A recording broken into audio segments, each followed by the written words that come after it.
Dios Dios les bendiga, mis hermanos. Qué gusto poder estar aquí nuevamente hoy para poder compartir en este miércoles, en este día tan hermoso que el Señor nos da para exaltar su nombre. Y como dice nuestro eslogan de CC en casa, no estamos reunidos, pero estamos unidos en el Señor. Y bueno, estamos aquí para compartir la palabra gloriosa de nuestro Señor Jesucristo. El Señor en esta ocasión nos ha dado un tema que lleva por título La vida vista desde la perspectiva de Dios.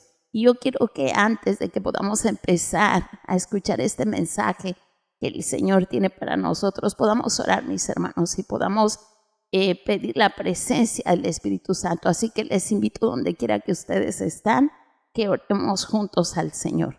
Cerremos nuestros ojos. Padre, te damos gracias. Señor Jesús, gracias. Tú eres el autor de la vida. Tú eres nuestro Dios. Tú conoces, dice tu palabra que tú conoces nuestro andar, nuestro caminar. Tú conoces cuando nos sentamos, cuando nos acostamos. Tú conoces cada momento de nuestra vida, Señor. Nada se esconde ante ti. Y por eso en esta noche estamos delante de ti para que tú examines nuestras vidas, para que tú examines nuestro corazón y para que tú seas exaltado a través de este mensaje que tienes para nosotros. Que el poder glorioso de tu Santo Espíritu hable a nuestros corazones y cumpla con el propósito para el cual tu palabra se envía. Gracias en el nombre poderoso de Cristo Jesús. Amén y amén. Mis hermanos, el tema de esta tarde, de este día, lleva por título La vida vista desde la perspectiva de Dios. Y bueno, todos los seres humanos tenemos una forma muy personal de ver la vida. Y esta muchas veces la transmitimos a nuestras generaciones, ¿verdad? Nuestra forma de vida, nuestra forma de conducirla, nosotros la pasamos a la siguiente generación. Y bueno, de acuerdo a cómo nosotros vemos la vida, es como nos conducimos y planificamos la misma. Sin embargo, ninguno de nosotros sabemos qué esperar del mañana. Ni siquiera estamos seguros si vamos a vivir mañana. Tengo una pregunta. ¿Qué es la vida? La Biblia dice en Santiago 4, del 13 al 15, vamos ahora, los que decís, hoy y mañana iremos a tal ciudad y estaremos allá un año y traficaremos y ganaremos. Cuando no sabéis lo que será mañana, porque ¿qué es vuestra vida? Ciertamente es neblina que se aparece por un poco de tiempo y luego se desvanece. En lugar de lo cual deberíamos decir, si el Señor quiere, viviremos y haremos esto o aquello. Mis hermanos, amigos que nos escuchan en esta ocasión, la palabra nos dice que ciertamente nuestra vida es como una neblina que ahora es y en poco tiempo ha desaparecido, se ha desvanecido. Entonces, como es así, nosotros no podemos determinar o no deberíamos de disponer de nuestra vida con tanta seguridad porque ni siquiera sabemos si vamos a vivir el día de mañana. Esto nos enseña que nuestra vida es frágil e insegura. Hace unos días escuché un dicho, escuché un mensaje que dio un hombre ya viejito. Y decía este hombre que todos los seres humanos nacemos con un pie en la tumba. Y él hacía reflexionar que si nosotros nacemos con un pie en la tumba, entonces deberíamos de considerar de una manera muy especial la forma en cómo vamos a vivir y aprovechar al máximo nuestros días. Pero la verdad es que no es así. Muy poca gente considera la forma en la que vive. Ni siquiera considera las consecuencias de sus actos y mucho menos aprovecha al máximo sus días.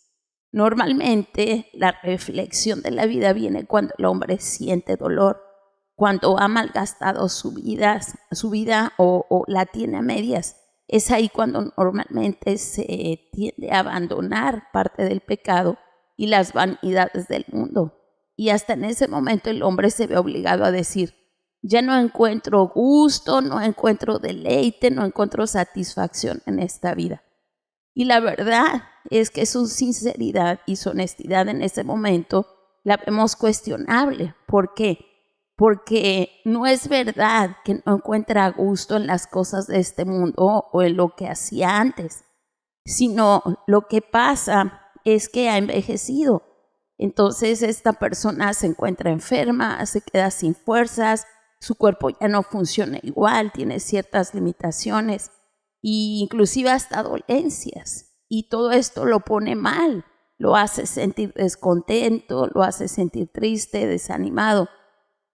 Y eso no es lo peor, sino que en muchas ocasiones, al verse en tales condiciones, se enojan con Dios, siendo ellos los que malgastaron su vida, siendo ellos los que desperdiciaron todas las oportunidades que tuvieron en su vida.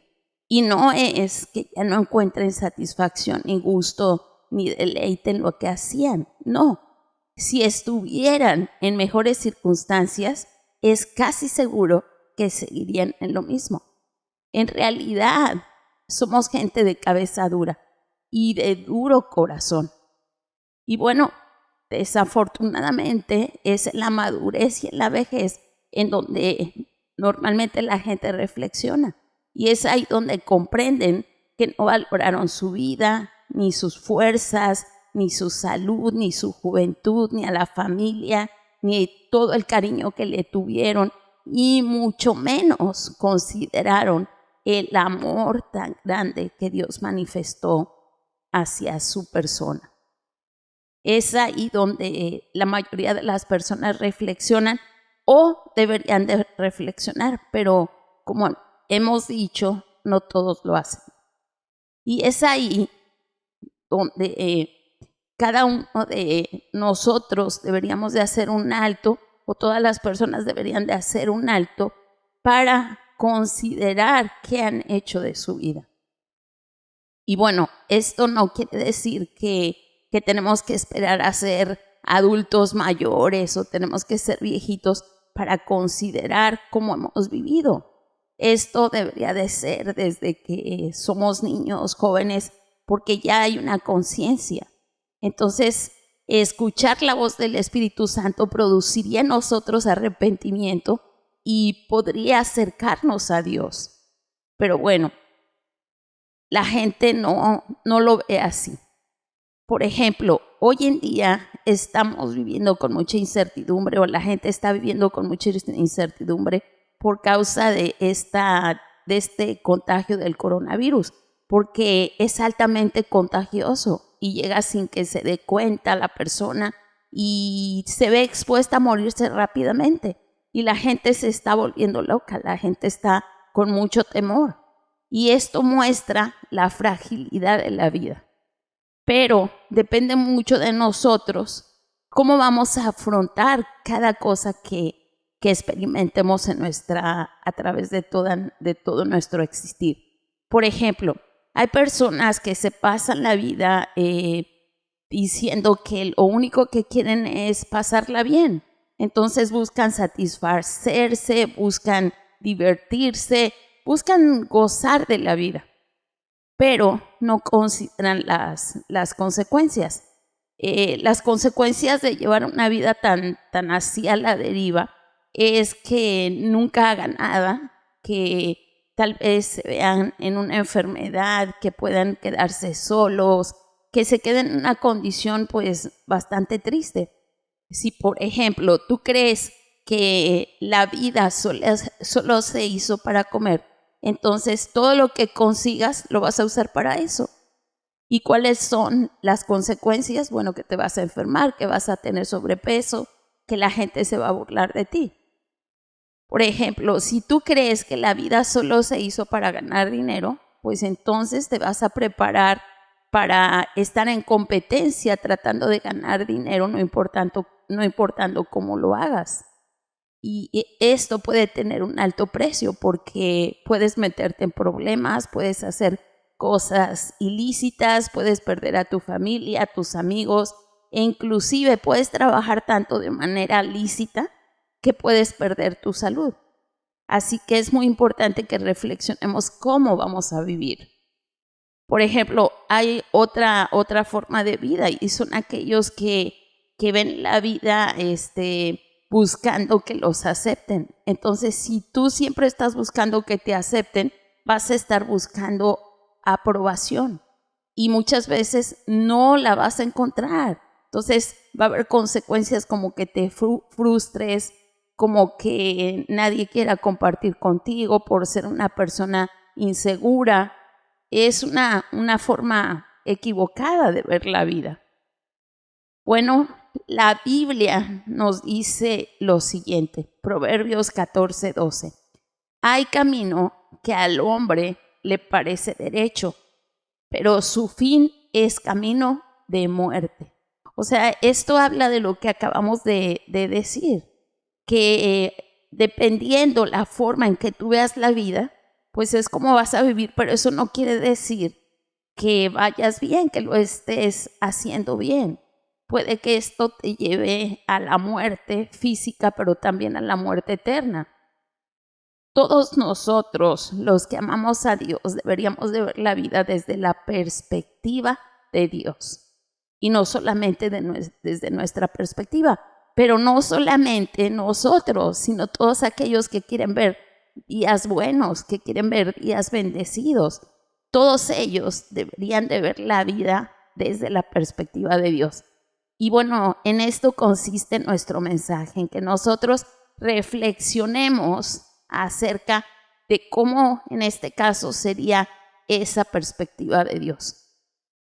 Número 1, si nosotros queremos ver la vida desde la perspectiva de Dios, entonces la primer sugerencia, la primera cosa que nosotros debemos hacer, de acuerdo a la Escritura, es que no debemos acomodarnos al mundo, ni lo que el mundo enseña, ni lo que el mundo dice, ni lo que el mundo cree. Dios no espera que nosotros nos acomodemos a las costumbres del mundo. Dios no espera que nosotros aprendamos del mundo. Romanos 12:2 nos dice, no se amolden al mundo actual, sino sean transformados por medio de la renovación de su mente. Así podrán comprobar cuál es la voluntad de Dios, buena, agradable y perfecta. Esto nos dice que necesitamos hacer cambios en nuestra mente. Normalmente hay una influencia muy fuerte del mundo. Todos estamos expuestos a cómo se conduce el mundo. Pero si nosotros queremos vivir desde la perspectiva de Dios, tenemos que evitar copiar, evitar seguir lo que el mundo dice, lo que el mundo enseña y lo que el mundo cree. Y para esto nosotros tenemos que renovar nuestra manera de pensar, tenemos que renovar nuestros pensamientos. ¿Y cómo lo vamos a hacer? Pues con la palabra de Dios. Lo único que puede transformar nuestra mente es la palabra de Dios. Entonces, cuando nosotros estudiamos la palabra de Dios, Dios nos enseña a través de ella. Entonces, comprendemos cuál es la voluntad de Dios. Y bueno, lo sabemos, ya lo conocemos, este versículo dice, la voluntad de Dios es buena, es agradable y es perfecta. En Primera de Juan 2:17, también el Señor nos enseña que el mundo pasa y sus deseos, pero el que hace la voluntad de Dios permanece para siempre. Este es un argumento sólido que nos enseña que vivir de acuerdo al mundo, de acuerdo a los deseos del mundo, no funciona, no sirve. Pero dice que el que hace la voluntad de Dios permanece para siempre. Así que si nosotros queremos seguir la perspectiva de Dios, entonces nosotros debemos de andar conforme a su voluntad, no conforme a la voluntad del mundo. Y bueno, nosotros sabemos quién dirige al mundo. Y este es el príncipe de las tinieblas, Satanás. Así que bajo ninguna circunstancia nos conviene seguir el patrón del mundo. Bien, ahora vamos a ver el segundo punto, y nos enseña que si nosotros queremos caminar en esta vida desde la perspectiva de Dios, tenemos que aprender a confiar en Él, porque nuestra vida va a estar probada, nuestra vida va a ser probada constantemente. Dios nos advierte esto, que la vida del ser humano está llena de pruebas, sea para los que creemos en Dios o para los que no creen en Dios. Su vida va a estar llena de pruebas. Por lo tanto, nosotros tenemos que tener presente esto. En la Biblia nosotros encontramos casos de hombres y de mujeres que fueron probadas. Y bueno, cuando Dios nos prueba o permite que nosotros pasemos por diversas pruebas, no es para estropear nuestra vida, no es para frustrarnos, sino que Dios, a través de las pruebas, nos moldea nuestro carácter. Él pone a prueba también nuestra obediencia. Él pone a prueba el amor que le tenemos. Él pone a prueba nuestra integridad. Él pone a prueba nuestra lealtad hacia las demás personas. O sea que todo esto es la suma del carácter. Hace a través de las pruebas que nuestro carácter sea moldeado.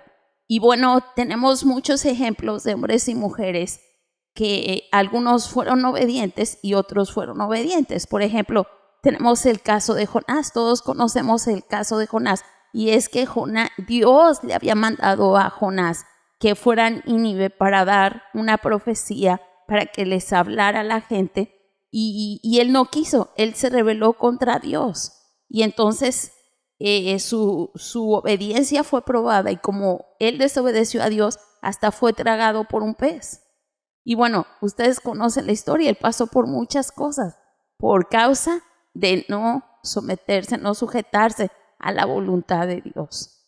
Bueno, tenemos muchos ejemplos más. Por ejemplo, José. José es otro caso completamente distinto. José no era un rebelde. José, todo lo contrario, fue un hombre muy sensible a Dios. Fue un hombre que confió en los sueños que Dios le dio, y él, pese a todas las pruebas que pasó, él se mantuvo fiel hasta conseguir lo que Dios le había prometido. O sea que Dios forja nuestro carácter a través de las pruebas. Entonces, si nosotros nos dejamos llevar, si nosotros nos dejamos guiar por Dios, nuestra vida va a ser más fácil. Porque, hermanos, la vida no es fácil. Amigos, la vida no es sencilla y todos lo sabemos. Pero si nosotros nos dejamos llevar, nos dejamos guiar por Dios, entonces nuestro carácter va a ser moldeado, nuestra vida va a ser guiada y todo va a ser más sencillo. También vamos a ver un ejemplo en Génesis 22, en el versículo 1 y 2, y tiene que ver con Abraham.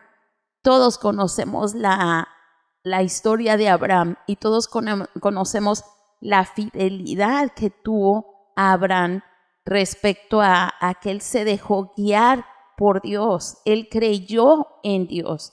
Sabemos que él quería un hijo, tardaron muchos años en tener un hijo. En realidad, el hijo que tuvieron fue un milagro, porque Sara y Abraham eran muy viejos.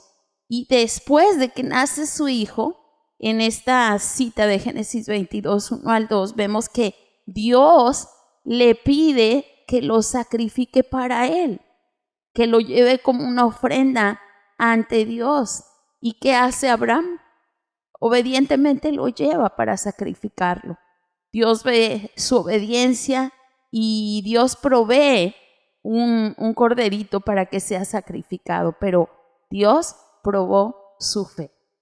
Entonces, Dios no quería hacerlo tropezar, Dios no quería hacerlo caer, sino que Él quería incrementar la capacidad de Abraham para obedecerle y así desarrollar un carácter firme.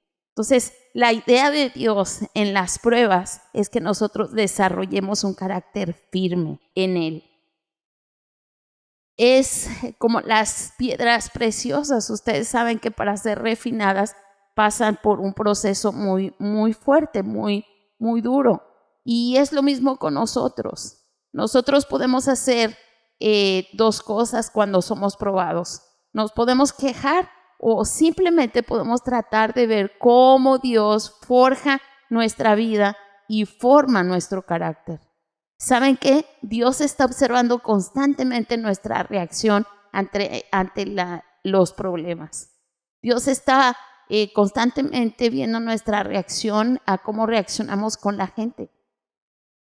Y Dios está atento a cómo reaccionamos cuando nos enfrentamos a pruebas de enfermedad, como lo estamos viviendo hoy con el coronavirus. Dios está atento a cuál es nuestra reacción si nosotros vemos la vida y vemos estas situaciones con fe en Él, o nos atemorizamos y desconfiamos y hasta nosotros dejamos de creer en la palabra. Dios está atento a cuando tenemos necesidad, cuál es nuestra reacción.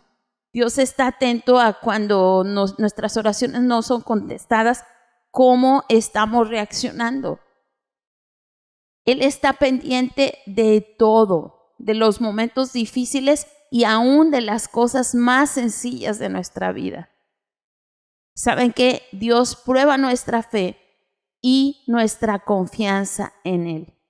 Y cuando estamos conscientes, cuando nosotros pasamos en nuestra vida de vivir por vivir, o de vivir de acuerdo al mundo, o de vivir de acuerdo a como se nos da la gana, y nosotros entendemos que Dios está en control de todo y que va a haber pruebas, entonces nosotros nos prepararemos y estaremos confiados en que Dios está con nosotros. Estaremos cada día y cada segundo de nuestra vida abiertos a toda posibilidad de prueba, y estaremos con un corazón dispuesto a obedecer a Dios, porque es parte de la formación de nuestro carácter. El punto número 3 es que Dios espera que nosotros, al ver la vida desde su perspectiva, creamos que vamos a pasar la prueba. Él permite las pruebas que nosotros pasamos, pero con un propósito. Y hay una cosa maravillosa, y esa se encuentra en 1 Corintios 10:13. Dice: ustedes no han sufrido ninguna tentación que no sea común al género humano, pero Dios es fiel. Y ahí donde estás, Dios es fiel. ¿Y sabes qué dice el versículo? Y no permitirá que ustedes sean tentados más allá de lo que puedan aguantar. Mis hermanos, el Señor es bueno todo el tiempo. Él nunca nos va a poner una carga más pesada de lo que podamos aguantar. ¿Y saben qué? Dice al final de este versículo, dice: más bien cuando llegue la tentación, cuando llegue la prueba, estoy parafraseando el versículo, dice: Él les dará también una salida a fin de que puedan resistir. Mis hermanos, la vida no es fácil. Amigos que nos escuchan, la vida no es fácil. Pero cuando nosotros creemos en lo que Dios nos enseña, creemos en lo que Dios nos advierte, como es esto de que Dios no nos va a poner una carga más pesada de la que podemos aguantar, entonces en el momento de la prueba vamos a poder resistir. Vamos a poder poner nuestros ojos en Dios y vamos a esperar el tiempo en que encontremos esa salida a esa prueba. ¿Saben qué? Cada vez que pasamos por una prueba, Dios toma nota para recompensarnos, porque dice que Él recompensa a aquel que cree que Él existe. Él recompensa a aquel que confía en Él. Y bueno, también Santiago 12:1 nos dice: dichoso el que resiste la tentación, porque al salir aprobado recibirá la corona de la vida que Dios ha prometido a quienes lo aman. Dios tiene una corona que nos ha prometido para todos los que le amamos y todos los que tenemos fe en que vamos a salir adelante de todas las situaciones difíciles que hay en esta vida. Él mismo nos dijo, Jesús nos dijo, en este mundo ustedes van a tener aflicción, pero confíen en mí, yo he vencido al mundo. También Deuteronomio 5:33 nos dice, andad en todo el camino que Jehová vuestro Dios os ha mandado, para que viváis y os vaya bien, y tengáis largos días en la tierra que habéis de poseer. ¿Qué debemos de hacer? Andar en el camino que Dios nos permita vivir, en el camino que Dios nos ha mandado, o sea, bajo su dirección, bajo su propósito. Tenemos que creerle a Él. Y saben que cuando nosotros le creemos a Él, como les decía, Él tiene recompensas para nosotros, y una de esas recompensas es que nos vaya bien. Nos va a ir bien en esta tierra, pero también obtendremos en la vida eterna una corona de la vida que Él ha prometido para los que le amamos. Los hijos de Dios somos recompensados y bendecidos. Y el número 4 es que debemos debemos de ver la vida desde la perspectiva de Dios. Y si vemos la vida desde la perspectiva de Dios, Él nos dice que esta vida que nosotros tenemos es un préstamo y que todo lo que poseemos no es nuestro, sino que Él nos lo ha dado para que nosotros lo administremos. Nuestra vida es un préstamo en esta tierra. Nuestro tiempo, la inteligencia que Él nos ha dado, nuestras familias, nuestros amigos, nuestros recursos, nuestra casa, todo lo que tenemos es de Dios. Dios nos los ha prestado. Dios nos ha bendecido con ello y espera que nosotros seamos buenos administradores. ¿Por qué? Porque un día le vamos a dar cuentas.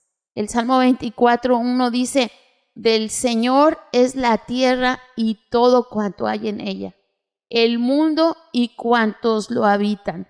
O sea, tú y yo somos de Él. Y todo lo que hay en la tierra, todo lo que podemos disfrutar de la tierra, es de Él. Dios nos presta todo lo que tenemos aquí. ¿Acaso tú has visto que alguna persona cuando se muere se lleva su casa, se lleva su negocio, se lleva su título universitario, o se lleva su cuenta del banco, o se lleva a su esposa y a sus hijos? No, mis hermanos, nada se llevan, nada, absolutamente nada. ¿Y saben por qué? Porque nada les pertenece. Todo es un préstamo de Dios, son cosas que nos han sido prestadas. Entonces, nosotros tenemos que entender esto, que la vida es un préstamo. ¿Para qué? Para que no nos aferremos a esas cosas y después hasta nos enojemos con Dios porque no tenemos lo que queremos, o porque las cosas no nos salieron como nosotros queríamos, o porque perdimos algunas cosas. Todo es prestado. Recuerden lo que dice Mateo 25:21. Dice que a uno, este fue un ejemplo que Jesús dio, y dice que a una persona le dio 5,000 monedas y esa persona trabajó y le llevó otras 5,000 monedas. ¿Y qué le dijo el Señor? Dice que le dijo, bien, buen siervo y fiel. Sobre poco has sido fiel, sobre mucho te pondré. Entra en el gozo de tu Señor. ¿Por qué? Porque Él solamente estaba administrando. Y cuando Él entregó cuentas y las cuentas estuvieron bien, pues Él fue recompensado. De la misma manera, todo lo que nosotros tengamos, sea poco o sea mucho, debemos administrarlo de la mejor manera. Y bueno, ¿cómo lo podemos hacer? ¿Cómo tú puedes administrar tu vida, tu familia, tus recursos, La palabra de Dios nos dice cómo hacerlo. Por eso es tan importante, mis hermanos. De verdad que a veces nosotros vemos que la gente no logra entender esto. Pero es muy importante que nosotros leamos la palabra de Dios, porque en ella vamos a encontrar dirección. Tenemos que orar, el tener comunión con Dios nos dice, también Él nos instruye cómo conducirnos y qué hacer. Tenemos que ayunar y tenemos que congregarnos. Bueno, ahora mismo, como les decía, no podemos estar juntos, pero estamos unidos en un mismo espíritu y utilizando estos medios de comunicación que nos facilitan estar juntos, que nos facilita estar unidos aunque no estemos reunidos. Entonces, todas estas disciplinas, leer la palabra de Dios, orar, ayunar, congregarse, predicarle a otros de lo que Dios ha hecho en nuestras vidas, todo eso nos da dirección. Dios es el dueño de todo. Tenemos que ser buenos administradores. El siguiente punto, y es el último de esta enseñanza, es que si nosotros queremos ver la vida desde la perspectiva de Dios, tenemos que saber que Él espera que todos procedamos al arrepentimiento, mis hermanos. Todos hemos escuchado un mensaje de arrepentimiento, pero ¿cuántos en realidad estamos arrepentidos? Podemos vivir una vida bien organizada, con un buen comportamiento aparentemente. Podemos obtener bienes materiales, podemos tener una buena familia. Pero, mis hermanos, si no hemos rendido nuestro corazón a Cristo, si no tenemos un genuino arrepentimiento, entonces de nada sirve lo que hayamos hecho bien aquí en esta tierra. Hay muchos hermanos en la fe y hay muchas personas que dicen que son cristianas, pero llevan una doble vida. Una vida que solamente Dios sabe, una vida que otros no conocen. Y Dios está hablando a tu corazón, mi hermano. Dios te está hablando a ti y tú no te puedes esconder. Tú no te puedes esconder porque Dios lo ve todo. Y está utilizando este mensaje para que tú te arrepientas, para que veas que tal vez tu vida ha sido buena, pero realmente no estás arrepentido. Tienes que volverte al Señor.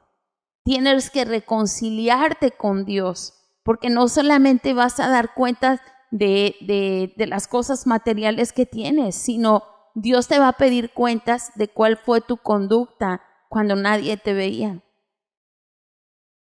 Dios te ama. Dios nos ama. Y 2 de Pedro 3:9 dice que el Señor no retarda su promesa. Hay algunos que dicen, no pasa nada. Dice que el Señor no retarda su promesa, que algunos la tienen por tardanza, sino que es paciente para con nosotros, no queriendo que ninguno perezca, sino que todos procedan al arrepentimiento. O sea, esta oportunidad que tú tienes, esta oportunidad que tenemos, esta oportunidad que tienen todos los que escuchan la palabra de Dios y que no han tenido un genuino arrepentimiento, es para que se vuelvan a Dios, mis hermanos. La vida no es nada si no nos preparamos para la eternidad. Nosotros tú tienes que hacer una conciencia del pecado. Saber que lo que está pasando en tu vida, esa desobediencia que hay de ti hacia Dios, no te va a llevar a nada bueno. El arrepentimiento no es un sentimiento de dolor y de pesadez o de sentirte así como que yo le he fallado a Dios, como que tener una actitud de sentirte mal. No. El arrepentimiento es saber que tú estás en pecado, tú estás en desobediencia Y Dios en su infinito amor te está dando una oportunidad para que tú te vuelvas a Él. Y lo más maravilloso, mi hermano y mi amigo que me escucha en esta noche, es que no lo vas a hacer en tus propias fuerzas. Tú solamente necesitas rendirte y reconocer tu pecado y decir: Señor, te he fallado, Señor, estoy haciendo cosas que ya me están pesando demasiado, que ya no puedo con ellas. Y entonces el poder glorioso del Espíritu Santo va a venir a tu vida. El poder glorioso del Espíritu Santo te va a redarguir y te va a llevar a un momento de intimidad con Dios para que tú dejes ahí en sus manos todo lo que estás cargando, todo ese pecado que pesa, todo ese pecado que te abruma, todo ese pecado que ya es insoportable de llevar. Basta que tú reconozcas que Dios es un Dios que es juez justo y que es verdad que te ama, pero también es un Dios justo que no tendrá por inocente tu culpa. No te dará por inocente por tu culpa. La paga del pecado es la muerte. Y la paga del pecado es la muerte espiritual, no solamente física, sino espiritual. Números 14:18 nos dice que Jehová es tardo para la ira y grande en misericordia, que perdona la iniquidad y la rebelión. Pero dice otra cosa, que aunque de ningún modo tendrá por inocente al culpable. No te engañes, no te engañes, no permitas que el diablo te engañe y te diga: no, es que Dios es amor y Él va a perdonar todos tus pecados y todas tus maldades. Dice que no dará por inocente al culpable, a esos que llevan una doble vida y que se están justificando todo el tiempo. Para que Dios te perdone, necesita haber arrepentimiento. Dice la otra parte de este versículo que Él visita la maldad de los padres sobre los hijos hasta la tercera y cuarta generación de los que le aborrecen. Necesitas entender que Dios es misericordioso y que ha provisto una salida para no condenarte. Y esta salida se encuentra en su Hijo Jesús. Pero para que Él te perdone, necesita haber arrepentimiento. Romanos 5:8 nos dice: mas Dios muestra su amor por nosotros, por ti, por mí, en que siendo aún pecadores, Cristo murió por nosotros. Él te conoce, Él conoce las luchas que estás llevando, pero para nada Él va a justificar tu pecado. Necesitas humillarte ante Él, necesitas reconocer tu pecado, necesitas pedirle perdón y necesitas pedirle que te ayude a través de su Santo Espíritu a empezar una nueva vida. Él está aquí hoy para ti. Él está tocando a la puerta de tu corazón. Él te ama y Él desea levantarte, Él desea llevarte de la mano, Él desea llevarte a ese cuarto, a esa habitación donde solamente tú y Él pueden entrar en una perfecta comunión y reconciliarse. Jesús ya pagó en la cruz del Calvario por todos tus pecados. Jesús ya pagó en la cruz del Calvario por todas tus iniquidades. Él las conoce. Deja de cargar lo que Jesús ya pagó en la cruz. Jesús dijo: consumado es, la deuda está pagada. No veas tu vida desde tu perspectiva, porque si la ves desde tu perspectiva, ¿sabes qué te va a decir tu vida? Que estás condenado, que no tienes opción. Pero Jesús te dice: yo he venido para que tengas vida y para que la tengas en abundancia. Jesús te dice: conoceréis la verdad y la verdad te hará libre. Y Él es la verdad, Él quiere hacerte libre. Él quiere que tú veas la vida desde su perspectiva. Y dentro de esta perspectiva está la salvación que Dios te ofrece, la libertad que Dios te ofrece. Y lo demás tú ya lo conoces, ya lo escuchaste. Así que yo te invito a que vengas a Jesús. Y venir a Jesús es más sencillo de lo que imaginamos. Dijimos, venir con una actitud de arrepentimiento y hacer una oración. Así que yo te invito, amigo que me escuchas, hermano que me escuchas, y todos aquellos que han sido tocados por el poder del Espíritu Santo en esta noche, a que hagan esta oración y entreguen su vida a Jesús. Oremos juntos. Padre, te doy gracias. Gracias porque me amas. Gracias porque yo he vivido pensando en que todo está bien. Pero tú me enseñas que la vida no la puedo ver desde mi propia perspectiva o desde la perspectiva del mundo.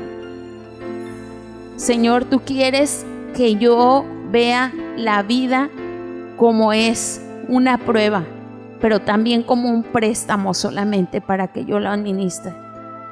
Y lo mejor es que tú quieres que yo vea la vida sabiendo que tú me amas y que enviaste a tu Hijo a morir para perdón de mis pecados. Tú quieres que yo me reconcilie ante todo, porque de nada me va a valer haber llevado una vida próspera o una vida con una familia cuando mi relación contigo está fracturada. Por eso en esta noche yo te quiero pedir que me perdones. Mis hermanos, hagan esta oración. Díganle al Señor: Señor Jesús, perdona mis pecados, límpiame con tu sangre preciosa. Estoy cansado de vivir como he vivido. Hoy me dejo amar por ti. Hoy dejo que el poder de tu Santo Espíritu redarguya mi corazón y me dé esa fuerza y me dé ese valor que yo necesito para humillarme delante de ti y reconocer que soy pecador. Te pido que me limpies con la sangre de Jesús. Te pido que entres a mi vida y a mi corazón. Y te pido que me hagas la persona que tú quieres que yo sea. Te lo pido, Padre, en el nombre poderoso de Jesús. Y ahora yo quiero orar por todas esas personas que hicieron esta oración. Ahí donde estás, tú puedes levantar tu mano y confesa ver que Dios quiere bendecirte. Así que déjame orar por ti, Padre, en el nombre poderoso de Jesús, nombre que es sobre todo nombre que se nombra. Yo oro por todas estas personas, llámense mujeres, llámense varones, llámense niños, jóvenes, ancianos, todos aquellos que reconocen que no han sido honestos, íntegros contigo, Señor. Todos aquellos que saben que necesitan una oportunidad. Yo te pido que tú les restaures, yo te pido que tú les liberes, yo te pido que traigas sanidad, Señor. Yo te pido, Señor, que tú los levantes, Señor. Y en el nombre de Jesús ellos puedan vivir una vida, Señor, bajo tu dirección y bajo tu propósito, Padre. Cúbrelos con tu sangre preciosa, Señor. Y ábreles camino, que tus ángeles les abran camino para encontrar esa iglesia, Señor, donde ellos deben de congregarse. Y a los hermanos que ya tienen una iglesia, mis hermanos que ya tenemos una iglesia, vamos a ponernos ahí fieles. Yo te pido, Señor, que lo sigas estableciendo, lo sigas afirmando en el nombre poderoso de Jesús. Amén. Dios les bendiga, mis hermanos. Les amamos en Cristo Jesús. Amén.